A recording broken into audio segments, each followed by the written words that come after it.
Alhamdulillah, alhamdulillahilladzi arsala rasulahu bil huda wa dinil haq liyudhhirahu ala dini kullih wa qafa billahi shahida.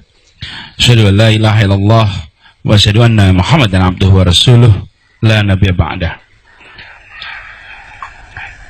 Yang saya hormati pembina, pimpinan, pengurus ASESI, seluruh peserta dan tamu undangan, Assalamualaikum warahmatullahi wabarakatuh. Pertama, saya ingin mengucapkan selamat atas penyelenggaraan ASESI yang keberapa sekarang? Yang kelima. Saya baru pertama kali hadir, tapi melihat dari pameran di depan sana, nampak sekali bahwa geliat kebangkitan pendidikan Islam makin hari makin menguat di Indonesia. Ini adalah sebuah tanda-tanda yang baik. Saya tadi sampaikan, ini sebetulnya jadwal ke sini tidak ada. Tapi saya bilang, lebih baik mendadak datang daripada mendadak batal. Kalau mendadak batal, suasana jadi panjang gitu. Saya ingin sampaikan singkat saja, pendidikan adalah tentang masa depan. Pendidikan adalah tentang menyiapkan generasi baru. Dan pendidikan tidak membentuk, pendidikan menumbuhkan. Dia menumbuhkan. Karena dia menumbuhkan, maka yang diperlukan sangat mendasar adalah bagaimana tanah tempat bibit tumbuh bisa subur. Bibit dan tanah tempat tumbuh itu iklimnya baik. Kalau kita membayangkan anak-anak sebagai bibit, biji, ketika masih biji itu dia tidak kelihatan batangnya, tidak kelihatan akarnya, tidak kelihatan daunnya, tapi dia masih biji. Sehebat apapun sebuah biji, ya dia tidak kelihatan seluruh komponennya. Nanti kalau dia sudah tumbuh berkembang, kalau biji tanaman itu, maka akan terlihat batangnya, akan terlihat daunnya, akan terlihat buahnya, akan terlihat bunganya. Tapi pada saat dia masih menjadi biji, belum terlihat. Kadang-kadang kita melihat biji seperti kita melihat tanaman yang lengkap. Lalu kita ingin biji ini punya semuanya. Punya bunganya, punya seluruhnya. Tidak bisa. Karena biji itu akan menjadi tumbuhan yang lengkap, memerlukan waktu, memerlukan proses penumbuhan. Biji yang baik membutuhkan lahan yang subur. Di mana lahan yang subur itu? Satu, di rumah. Rumahnya harus menjadi lahan yang subur. Yang kedua di mana? Di sekolah. Dia juga lahan yang subur. Yang ketiga di antara rumah dan sekolah, yaitu di lingkungannya. Karena itu ketika kita membicarakan tentang pendidikan, bayangkan seperti kita menumbuhkan biji itu. Karena itu saya sering mengatakan jangan gunakan kata membentuk, apalagi kalau akhlak. Akhlak ini ada bentuk, akhlak itu ditumbuhkan. Ditumbuhkan, karakter itu ditumbuhkan. Tidak bisa dibentuk, ditumbuhkan. Bapak-bapak, ibu yang mempelajari biologi ketika SMP pasti pernah praktikum tuh. Tanaman dipasang, yang satu diarahkan dekat matahari, yang satu jauh. Beloknya beda bukan? Beloknya beda bukan? Bibitnya sama, tanahnya sama, potnya sama, yang satu dekatkan matahari, yang satu jauhkan. Arah tumbuhnya sama tidak? Beda. Jadi kita mau belok kanan belok kiri itu bukan daunnya yang dibelokkan, tapi rangsangannya yang berbeda. Cuacanya yang diatur, lokasinya yang diatur. Karena itu mengelola sebuah sekolah, mengelola sebuah institusi pendidikan itu adalah mengelola rekayasa. Karena direkayasa, perilaku rekayasa. Ya, beri contoh. Di rumah nih, di rumah kita ingin anak kita menjadi anak yang individualis atau anak yang dekat dengan saudara-saudaranya. Misalnya ingin dekat bukan? Terus kita bikin rumah nih, Cara bikin rumahnya, anaknya 4 misalnya, dibuat 3 kamar, 4 kamar. Lalu di tiap kamar dibuatkan kamar mandi. Oke? Kenapa? Ya supaya rapi bersih. Semua kamar mandi di dalam rumah.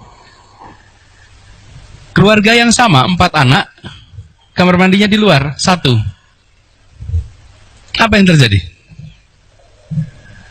Yang 1 anaknya tumbuh individual, semuanya diselesaikan sendiri, keluar dari kamar udah bersih. Yang 1 rebutan kamar mandi tiap pagi. Tahu karakternya, siapa yang sikatannya lama, siapa yang kalau mandi lama, siapa yang kalau mandi harus diketok-ketok, siapa yang samponya suka ketinggalan. Beda bukan? Beda. Itulah pendidikan. Jangan dibayang pendidikan itu sesuatu yang tertulis, dibaca, dihafal, diuji. Pendidikan adalah proses pembiasaan. Jadi, Bapak sekalian, kita bisa merangsang anak kita sesuai dengan skenario yang kita mau buat. Karena itu, kemewahan keluarga dan kemewahan institusi pendidikan adalah dia bisa membuat aturan main yang membentuk perilaku. Bisa. Dan itulah kehebatan saya berharap sekolah-sekolah yang hari ini pameran dan Bapak Ibu semua yang bergerak di dunia pendidikan memikirkan rekayasa itu. Karena perilakunya direkayasa. Bahkan mengaturnya juga begitu. Seringkali sekolah kita hari ini anaknya abad 21, gurunya abad 20, ruang kelasnya abad 19. Nah, bahkan abad 17 ruang kelasnya. Ngaturnya masih begini nih, dari zaman 10 abad yang lalu mungkin begini bentuk sekolah itu, bentuk kelas itu. Sekarang udah berubah. Jadi kalau mau memikirkan sekolah, pendidikan, pikirlah masa depan.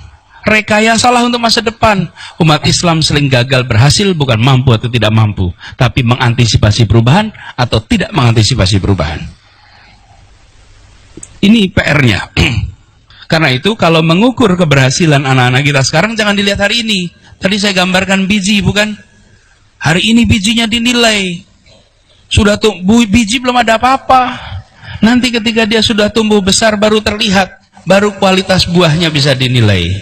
Baru kualitas daunnya, kualitas batangnya bisa dinilai. Hari ini dia masih biji. Karena itu jangan terlalu puas dengan penilaian hari ini. Penilaiannya besok. Karena inilah proses penumbuhan. Dari hari ini bisa dibuat trajektori. Trajektori itu bisa diproyeksikan ke depan. Nah, saya berharap kita yang mengelola lembaga-lembaga pendidikan jangan puas dengan ukuran hari ini. Jangan puas. Dan siapkan masa depan. Disebutkan di dalam proyeksi pendidikan abad 21 ada 3 komponen utama yang mendasar. Nomor 1 adalah karakter, akhlak. Nomor 1. Ini diakui dunia, bukan kita. Ini dunia, karakter. Tanpa karakter berat. Karakter itu ada 2. Karakter moral dan karakter kinerja. 2. Karakter moral, iman, takwa, jujur, rendah hati. Karakter moral. Karakter kinerja, kerja keras, ulet, tangguh, tak mudah menyerah, tuntas. Itu karakter kinerja. Kita kan tidak ingin jujur tapi malas, atau kerja keras tapi culas. Betul sih? Jadi begitu sampai karakter 2, karakter kinerja dan karakter moral. Akhlak nomor 1. Yang kedua adalah kompetensi. Kompetensi. Dan kompetensinya ada 4K. Nomor 1, berpikir kritis. Kedua, kreatif. Ketiga, komunikatif. Keempat, kolaboratif. Bisa kerjasama. 4K. Itu kompetensi. Yang ketiga, literasi. Keterbukaan wawasan. Kalau dulu kita bicaranya calistung, kalau sekarang udah lewat. Bukan baca tulis hitung. Yang kita harus pikirkan literasi itu minimal 5. Ya, literasi baca. Dan baca itu kita harus tingkatkan, apalagi di Indonesia. Di Indonesia ini minat baca tinggi, tapi daya baca rendah. Indikasinya apa? minat baca WA tinggi, daya baca buku rendah. Tapi kalau baca WA tahan, bisa berjam-jam baca WA, betul nggak? Itu namanya minatnya ada, tapi dayanya rendah. Begitu tulisan agak panjang, skip. Betul nggak? Nah, iya. Buku agak gede, mundur langsung. Itu daya baca rendah. Daya baca dilatih, literasi.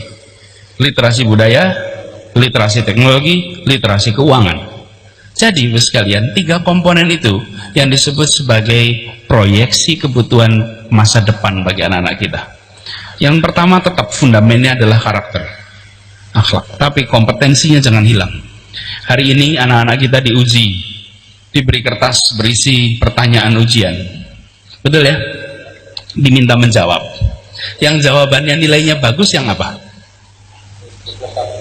Betul, tapi yang jawabannya bagaimana? Yang paling mirip dengan yang diajarkan, betul nggak? Iya kan? Yang paling mirip dengan yang diajarkan itulah yang benar, ya nggak? Di masa depan ujiannya adalah dikasih lembar kosong, kerjakan semau Anda. Kerjakan semau Anda. Lalu anak kita bingung, nggak bisa jawab. Bingung, nggak bisa jawab. Kekalahkan umat Islam banyak di urusan seperti ini. Banyak di urusan seperti ini. Karena tidak mempersiapkan perubahan itu. Pertanyaannya nggak ada lagi, kasih lembar kosong. Kalau hari ini ditanya mau jadi apa, besok sekolah-sekolah ini tidak boleh lagi tanya, kalian mau jadi apa? Jangan. Tanya, nanti kalau besar mau membuat apa?